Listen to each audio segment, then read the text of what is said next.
Bom, vamos direto ao ponto. Bem-vindos a esta aula estratégica onde a gente vai desconstruir uma das ferramentas mais poderosas e fundamentais do mundo dos negócios. O nosso grande foco hoje é transformar teorias complexas em algo absolutamente claro e aplicável.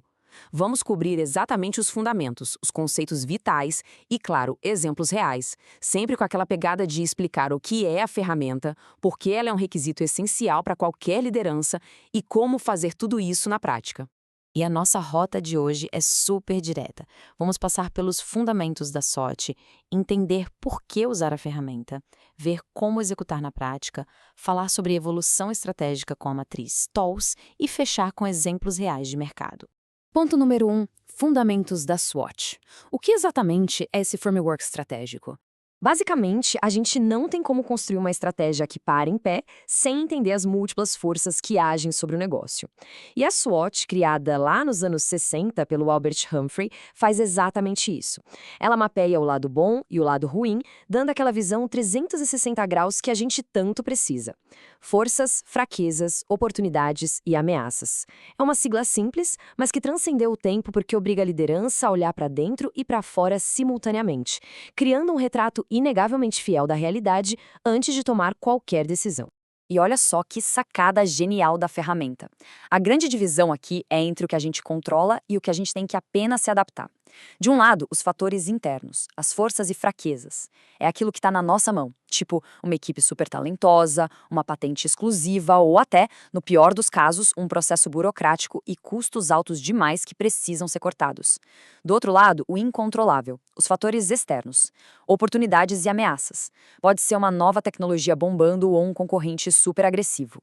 O segredo da estratégia, o verdadeiro pulo do gato, nasce da habilidade de cruzar esse domínio do ambiente interno com a antecipação do cenário externo. Certo, parte 2. Por que usar a SWOT? Qual é a lógica por trás de tudo isso? 80%. Pois é incrivelmente revelador constatar que mais de 80% das empresas em nível global usam essa mesmíssima estrutura. E por que ela atinge esse nível de adoção?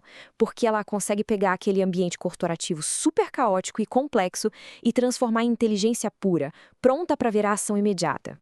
E muito além de ser super popular, o verdadeiro benefício está no custo-benefício incrível que ela entrega. Ninguém precisa comprar um software milionário ou aprovar um orçamento gigante de consultoria. Com uma matriz 2x2 simples e elegante, diferentes departamentos conseguem sentar juntos e descobrir a verdadeira vantagem competitiva da empresa sem se perder em um mar de dados. E o mais importante, ela funciona como um radar de defesa, expondo aquelas vulnerabilidades silenciosas bem antes delas virarem um problema sem volta. Muito bem, seção 3. Como executar na prática. Um guia passo a passo para construir a sua matriz. Porque teoria sem prática não leva a lugar nenhum, não é mesmo? A regra de ouro aqui é ter honestidade brutal e fugir de achismos. Passo 1. Mapear o interno. A gente usa ferramentas como o VRO ou a cadeia de valor para achar onde o negócio realmente gera lucro ou prejuízo, com base em fatos duros. Passo 2. Escanear o externo. Aqui a gente traz o Pestel e as 5 forças de Porter para fazer uma varredura impiedosa do mercado. E o passo 3 é pegar todos esses dados inquestionáveis e colocar na matriz de 4 quadrantes para começar a desenhar as rotas estratégicas. E isso nos leva à parte 4, evolução estratégica com a matriz TOLS. É aqui que a gente transforma dado parado em ação dinâmica. A maior crítica à SWOT original é que, às vezes, ela acaba sendo só um quadro estático na parede. A matriz TOLS resolve isso na hora. Ao cruzar de forma intensiva os dados internos e externos, a liderança é basicamente forçada a escolher um caminho. A gente tem o cenário de crescimento, que é pegar um ponto forte colossal e engolir uma oportunidade externa. A manutenção, onde usamos nossas forças como escudo contra as ameaças do mercado. A melhoria, que obriga a arrumar a casa rápido para não perder uma janela iminente. E a defesa, que é sobrevivência pura, agir na hora para reduzir vulnerabilidade antes de tomar um choque do mercado. E, finalmente, nossa seção 5, exemplos reais de mercado. Vamos ver tudo isso rodando no mais alto nível. A gente está falando de gigantes que respiram esse framework.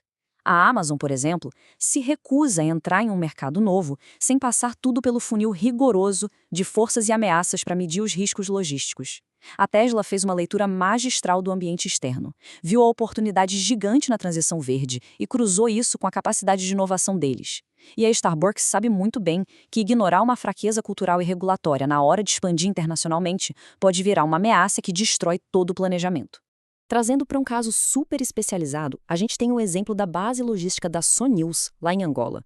Durante a imersão executiva deles, esse framework é literalmente a ferramenta do dia 1. A ideia é destruir de vez aquela mentalidade de microgerenciamento e fazer os líderes lerem a figura maior, o topo da cadeia de valor macro. E olha como a inteligência estratégica funciona na prática para esse porto. Eles identificam logo de cara que a infraestrutura intocável deles é a força principal. Mas aí o dedo aponta para a fraqueza, uma burocracia interna pesada. Tudo isso fica crítico quando percebem a ameaça. Portos de Vave operando bem mais barato. O que acontece? Hesitação zero. A ação é justificar o preço premium sustentado na infraestrutura top de linha, mas iniciar uma missão implacável para dizimar os processos burocráticos internos. É a teoria pura virando um plano de ação feroz. Para fechar a nossa aula de hoje, fica uma provocação essencial para quem está nos acompanhando. Qual é aquela fraqueza interna que a sua organização precisa resolver hoje para não perder as oportunidades de amanhã? A verdadeira estratégia nunca fica na gaveta. Ela vive nessa inquietação constante de mapear as peças, reconhecer as fragilidades e agir muito antes do mercado impor as regras dele. Fica o convite para pegar esses conceitos e começar a desenhar a tática que vai virar o jogo. Até a próxima!